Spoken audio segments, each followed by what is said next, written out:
tuve la oportunidad de ser invitada por el Instituto Rosario Castellanos en el plantel Justo Sierra, que está aquí a 3 cuadras, de estas universidades que se han generado de su gobierno en esta Semana de la Comunicación. Y ahí las alumnas y los alumnos pues me hicieron el honor de invitarme para platicarles de mi experiencia de 15 años en el tema de la salud y el periodismo. Y le hice llegar a Jesús un videíto que le enviaron los chicos agradeciéndole algunas cosas, pero entre ellos me preguntan, me pidieron que yo le hiciera favor de preguntarle qué títulos de libros considera usted que serían pertinentes que estas jóvenes y estos jóvenes leyeran durante su formación académica en materia científica o de periodismo, algo que usted considere que les pueda ser de utilidad. Y también me decían que cuando a usted no lo han leído, ¿cómo sería lo ideal? ¿Con cuál título de los que usted ha escrito sería recomendable comenzar? O desde el primero que usted escribió y hasta ahora el de Gracias, ¿cuál sería, presidente? Gracias. Pues todos los textos son buenos para el periodismo. Hay, por ejemplo, pues un buen trabajo. Yo creo que eso ya ellos lo han visto en sus materias, pues todo lo que fue el periodismo en la época de la República Restaurada, pues el mejor periodismo para mí. Era un periodismo de análisis crítico y eran muy buenos periodistas. La época de Zarco, por ejemplo, y otros periodistas de ese entonces. Bueno, Justo Sierra, que al inicio tenía una postura bastante progresista, don Justo y uno de sus hermanos, ellos fueron primero opositores a Porfirio Díaz como periodistas, estuvieron a favor de José María Iglesias, en contra de Porfirio, pero Porfirio era maestro, ¿no?, en el arte de la cooptación. Claro, mucho mejor que Salinas en ese y en otros aspectos. Entonces fue atrayendo a todos sus opositores. La frase de que ese gallo quiere maíz tiene que ver con eso, pero era más elegante, más refinado, sobre todo los operadores. Él era rudo, se estaba puliendo, pero tenía mucha sensibilidad política. Entonces, jaló a los periodistas opositores, entre ellos a los hermanos Sierra, y los empezó a financiar para que crearan un periódico que se llamaba La Libertad. Y era muy buen periódico. Y empezaron a justificar el porfiriato, que desde el principio fue una dictadura, porque hay quienes sostienen que fue un proceso, que la dictadura llegó hasta el final. No, no, no, no, no. Desde que llegó Porfirio, llegó con la intención de quedarse. como sucedió. Hay precisamente una entrevista en ese entonces, un encuentro con Iglesias, que era defensor de la legalidad, y que Iglesias reclamaba de que a él le correspondía la presidencia interina cuando Porfirio derrota militarmente al gobierno de Lerdo, y en la plática, allá en Querétaro, en una hacienda, le dice Porfirio, 1876, dice, mire, en la política como en la guerra, el que tiene la fuerza tiene el poder. Y yo tengo la fuerza.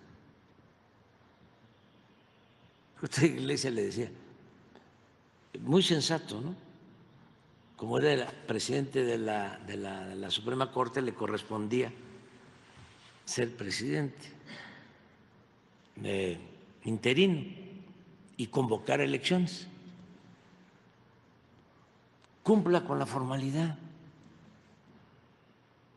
y usted seguramente va a ganar. No, de ahí viene esa frase.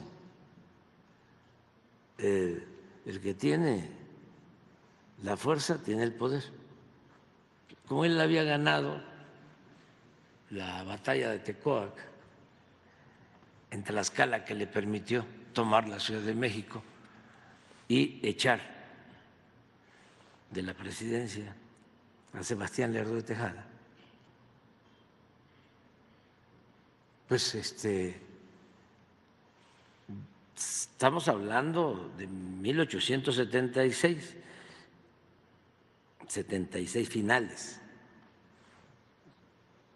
o principio de 1877, y Porfirio está hasta 1911. O sea, por eso yo sostengo, desde que tomó el poder ya llevaba la intención de ser un dictador. Los porfiristas o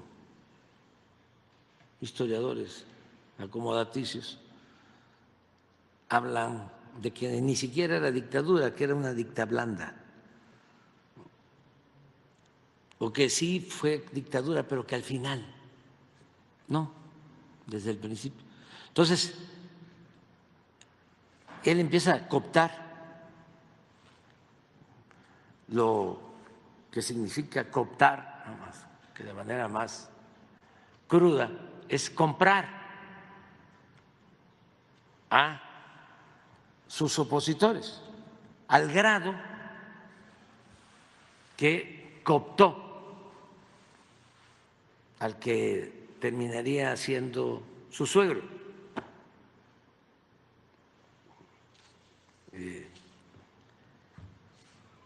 el papá de su segunda esposa, Romero Rubio, Manuel Romero Rubio. ¿Y saben ustedes que su suegro, papá de Carmelita, era secretario particular de Porfirio Díaz, de su suegro, era su secretario particular, y lo fue siempre hasta que murió? ¿Y ustedes habían escuchado algo de eso? No, no. Había nepotismo y de todo, corrupción, pero para el conservadurismo, Porfirio es intocable.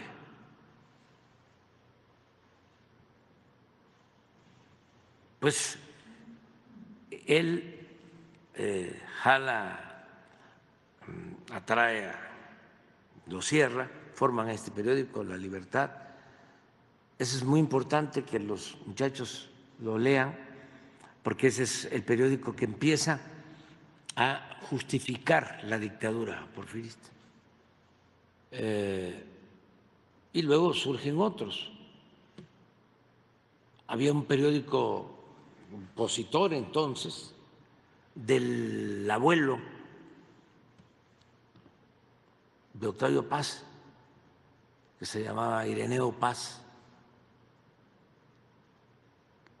Ireneo Paz, se llamaba Patria.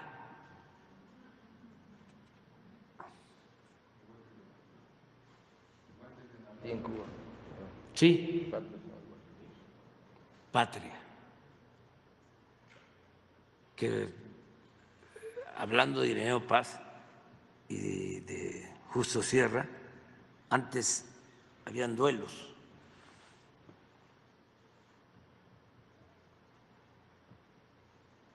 Y en un duelo, Ireneo, el abuelo de Octavio, asesina o le gana en el duelo al hermano de Justo Sierra. O sea, tienen material para... ¿Y qué les recomiendo? A ver si lo consigues. Un poema de Paz, donde habla de su abuelo y de su padre.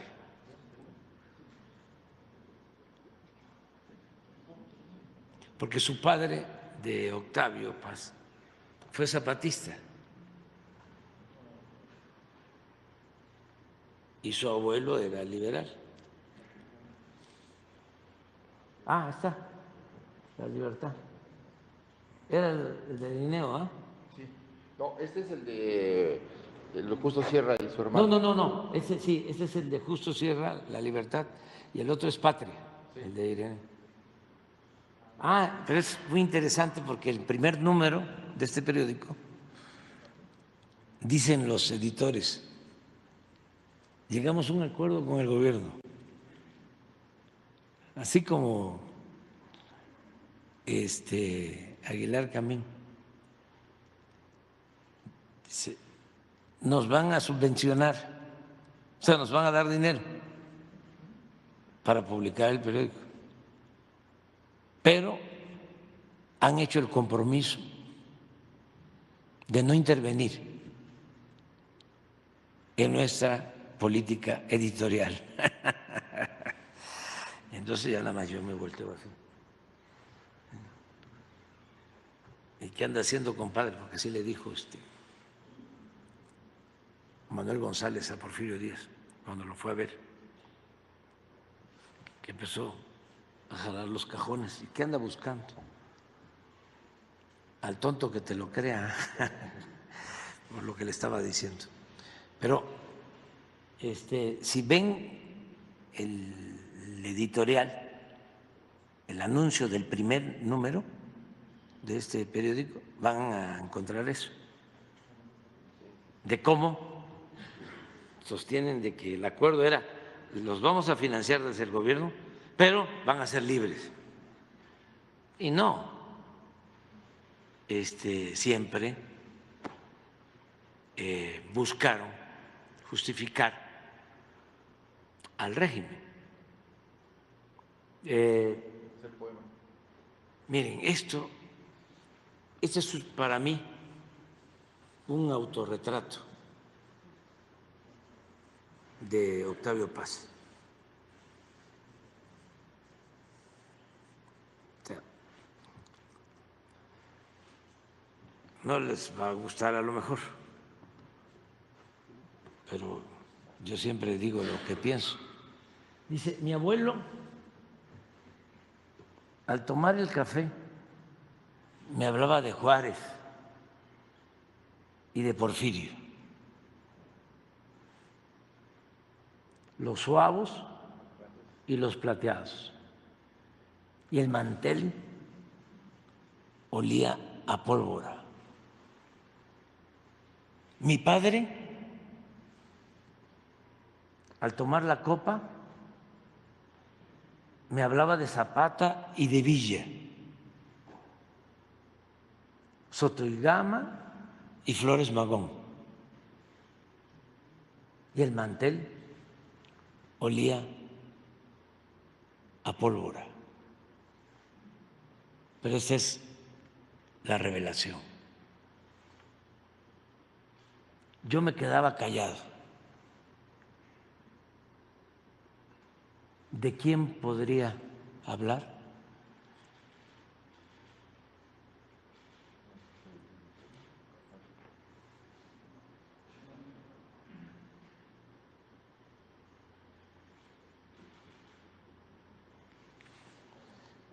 Entonces, esa época es, don Justo terminó siendo secretario de Educación, considerado el maestro de América, tuvo la fortuna, además de ser un gran escritor, juarista, tuvo la fortuna de fallecer antes de que concluyera el porfiriato o en los días finales del porfiriato y pues todo el mundo le ofreció respeto. Era el gran maestro, Justo Sierra, mismo Madero, y es también uno de los que utiliza la frase que es bíblica y que la repitieron varios, pero bien dicha esa frase de que el pueblo tiene hambre y sed de justicia, es Justo Sierra.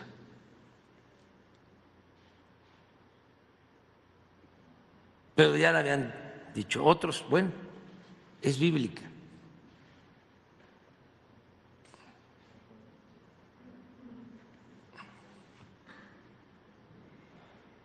Pero es bellísimo.